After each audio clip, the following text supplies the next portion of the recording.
Assalomu alaykum. Nasıl? Xola hozir qaysi doktor oldiga kelyapsiz? Asqarjon oldilariga kelyapman. Birinchi marta kelyapsizmi? Yo'q, ikkinchi marta kelyapman.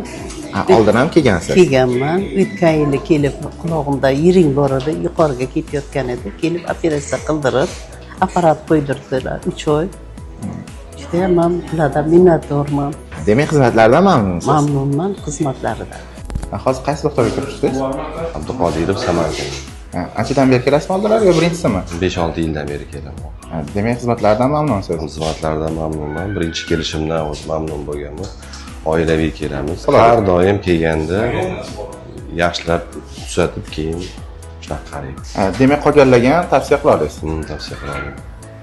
Tavsiya qilaman. Tavsiya qila olmayman emas, har doim tavsiya qilaman. Kimni ko'rsam, Qaysi doktor oldiga keldingiz?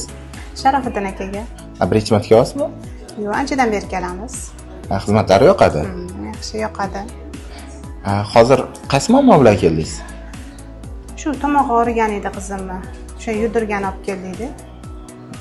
Istamasi chiqib anaqa qotgan edi. Demak, xizmatlardan mamnunsiz. Yaxshilar.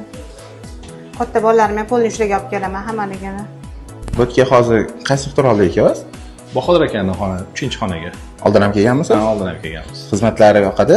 Juda ham zo'r, lekin mana o'zim qizimni ham olib kelganman, o'g'limni ham shu yoqqa olib kelaman. Uzoqda yashasa ham shu yoqqa kelamiz lekin. Yaxshiligi uchun.